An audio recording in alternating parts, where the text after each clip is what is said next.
आज महाराष्ट्र दिन तसेच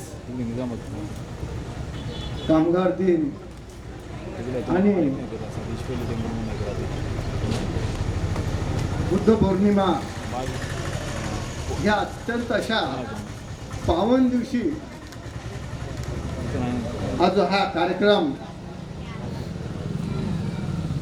शंकररावजी माळी साहेब ज्यांनी आपल्या कार्यातून अर्थात नोकरी सेवेतून रिटायरमेंट झालेले होत आहेत, त्यांचा हा सत्कार सोहळा या ठिकाणी कासराळीमध्ये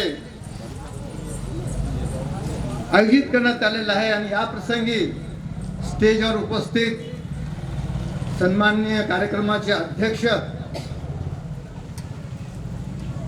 ठक्करवाड साहेब, स्टेजवर उपस्थित सर्व त्यांचे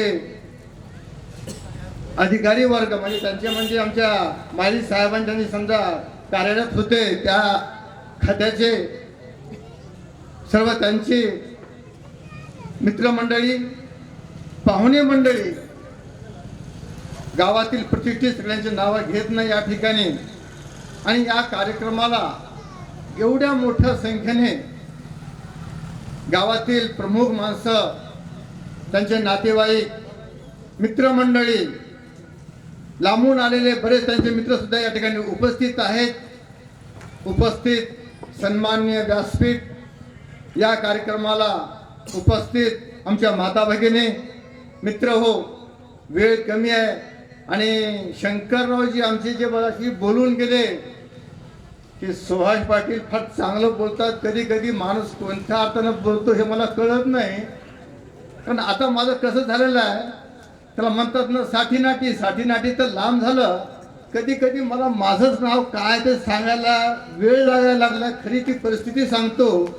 आणि भाषण करते वेळेस मला वाटलं मी माळी साहेबांचं तरी नाव घेऊ शकतो किंवा नाही, किंवा स्टेजवरच्या माणसाची नावाचं तर सोडा, ही वस्तुस्थिती आहे। परंतु या ठिकाणी शंकररावजी त्यांच्या प्रेमातून, मला माहित नव्हतं शंकरराव एवढं चांगलं बोलतात, नाही तर मी खरं म्हणजे या ठिकाणी बोलण्याचं त्यांच्या पुढे तर मी आलोय नसतो, असं वाटतं मी लांब कुठे बाहेर थांबलो असतो। कारण शंकररावजी मला कधी बोलता येत नाही म्हणत होते, न बोलता येणारा माणूस एवढं सुंदर बोलले या ठिकाणी की मला वाटायला लागलं की आता आपण न बोललेलं बरं।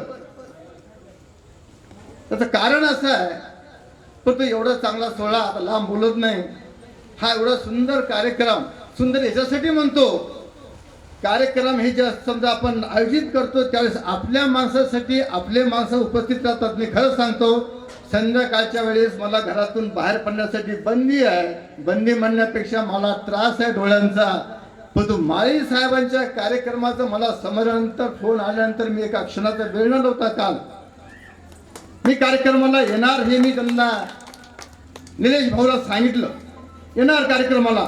मला माहिती नाही की कासाळीमध्ये मी जोपर्यंत या ठिकाणी आलो नाही, मला वाटलं नाही एवढा मोठा कार्यक्रम या ठिकाणी होत असेल, मला वाटलं घरगुती छोटासा कार्यक्रम होत असेल, जावं 2 मिनिटांमध्ये भेटून निघून यावं।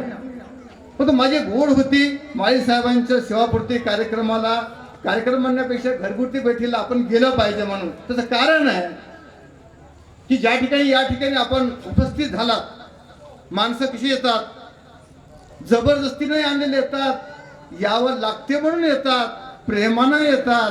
परंतु माळी साहेबांसारखे असं कुठलं काही हंटर नव्हतं त्यांच्या नोकरी सेवेमध्ये की त्यांच्यासाठी त्यांना यावंच लागलं असतं म्हणून। पण खरं आहे माळी साहेब उस्मानाबाद म्हणजे त्या जिल्ह्यातून आलेले कासळीचे, तरी कासळीचेच नागरिक आहेत असं आमचं समज आहे, सगळ्यांचा समाजाचं कारण सांगतो माळी साहेबांचं। आणि माझं जे समजा भेटीगाठी फार जुने आहेत, जुने म्हणण्यापेक्षा कदाचित मला वाटतं त्यावेळेस मी सरपंच काहीतरी असेल, परंतु ज्या वेळेस समजा MSCBचं कुठलं माझं पण मी त्यावेळेस काय करायचं, शेती पण करायचं, शेती करत करत माझं समजा ते पार्ट टाइम मध्ये ज्याला आपण राजकारण म्हणतो ते पण उद्योग चालवायचं।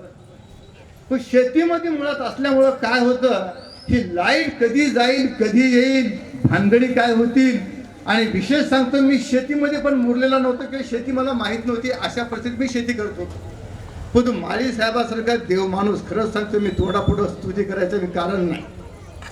तोंडापुढं बोललेलंही करते, कारण या ठिकाणी सगळ्यांचा अनुभव आहे. माळी साहेबांना सुट्टी जरी राहिली, कधी कधी काय व्हायचं की त्या दिवशी ऑफिसला सुट्टी आहे की नाही हे सुद्धा आम्हाला माहीत राहायचं नाही, कारण रविवारच्या शिवाय समजा जर कुठला दिवस सुट्टीचा आला कोणत्या निमित्तानं, आम्हाला ते पण माहीत राहायचं नाही त्या काळामध्ये शेती करतो त्यावेळेस. मग त्याने म्हणायचे, सुभाष पाटील कसं का आला तुम्ही, काय काम आहे तुम्ही? नाही साहेब नाहीत का, मला अमुक अमुक भेटायचं होतं, असाची माझी म्हणजे भानगड नाही, काम आहे. तर त्यावेळेस म्हणायचे ठीक आहे, तुमचं काम मला सांगून जा, मी सांगेन साहेबाला करून दे. आणि मी अतिशयोक्ती म्हणत नाही, ज्या माणसांना माझ्याकडून कधी चहा पण पिलेला नाही, वस्तुस्थिती आहे.